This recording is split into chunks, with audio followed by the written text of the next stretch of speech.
We do. We are right now, we're advocating right now for, we're advocating actually against a law that was passed by the Cranston City Council recently banning fishing in, just off of Ocean Avenue. And, you know, the Rhode Island Constitution actually provides full access for its citizens to enjoy the bay, including fishing in all public areas. So we at Save the Bay are advocating and asking the mayor to veto that law, because we really, you know, a healthy Rhode Island economy and our lifestyle and everything about the ocean state really depends on our ability to use and enjoy the bay. Other things that we do are our international coastal cleanup and other beach cleanups around the state from spring to fall. So we're bringing volunteers in who go out and clean trash, pick up cigarette butts, pick up all kinds of plastic bag, food waste, all kinds of things from beaches all over the state. That's one of our programs. Another of our programs is our education effort. So we partner with schools and school districts all year long to bring students in for a series of interactions with their bay. So we're integrating marine science and environmental education in the science curriculum for a number of different schools and school districts. That's amazing. I think getting kids interested early, just having that education is so valuable, whether it's through, you know, going out and exploring the rocks and going out and seeing those ecosystems, how they work, just getting them out and seeing, you know, where they live, what they're experiencing, what they see and feel, and I think that's so valuable. So you do have a couple projects happening right now, the Warwick Beach cleanups that's happening right now, and then you have a big project, a big cleanup coming in September. Talk to me just a little bit about how people can get involved. I know I walk around, just, you know, like walking my dog at parks and stuff, and I see, you know, like, oh, there's always trash, there's always this stuff going on, and, you know, you always want to do something. And there are cleanup efforts happening out there, so people can get involved if they want to get involved. Absolutely. Our Warwick Summer Beach Cleanup Series is a series of weekly cleanups at 4 favorite Warwick locations, and we chose Warwick because it is the town in Rhode Island with the most coastline of all. Yeah. So you forget how much coastline there is. You do forget that. And so every week we're either cleaning up at Oakland Beach, Salter Grove, Conimicut Point, or Rocky Point. So that's going on through the end of August.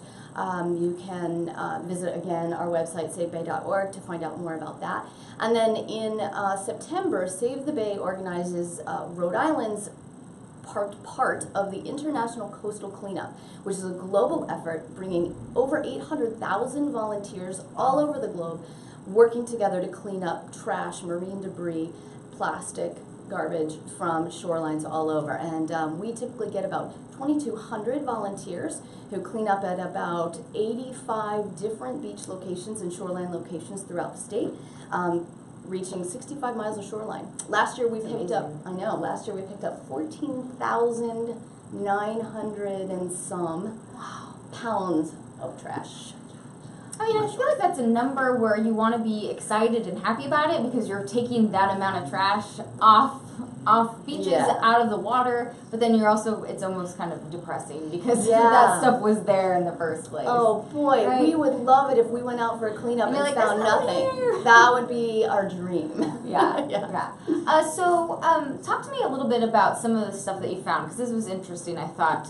What's some of the stuff that you find when you're going out and picking that stuff up? Well, cigarette butts are absolutely the #1 item of trash we find all over, and I think I feel like it might have been as much as 40% of the overall trash that we bring in. Another biggie is abandoned fishing gear, which is really dangerous for marine life.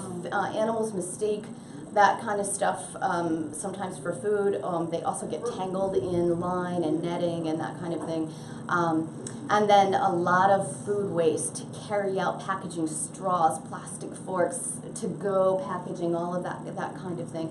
And you know, I think we've all probably seen the tragic videos of dolphins, sea turtles, kind of, you know, tangled up in the plastic bags, or with, you know, a straw that they thought was, you know, food or something like that. Plastic bags are a big problem because they are often mistaken for jellyfish, which is a common food source for many of our marine species. So reducing that stuff and getting that stuff away, picking that stuff up is a big help. We like to say carry it in and carry it out. Carry it in. Bring an extra bag, just throw all your trash in the bag and take it with you. And don't litter inland. Many folks don't realize that even here in Providence, in the city streets of Providence, that a piece of litter blows down the storm drain and gets washed right into Narragansett Bay. It's something so small and so simple that each and every one of us can do to help prevent it from going out, right? Absolutely, really easy. Just takes a little extra thought. And it can go a long way. We can all just do a little extra. Yes. Sorry to be a little preachy there, but maybe make that extra step to take it and throw it in the trash or throw it in the recycle bin. We appreciate your passion. But I just find it interesting that much, but understandable to know that if it blows in here, so that's a good advice. If it blows out here, then it can make its way into the water stream. So Cindy, thank you so much for joining us, and happy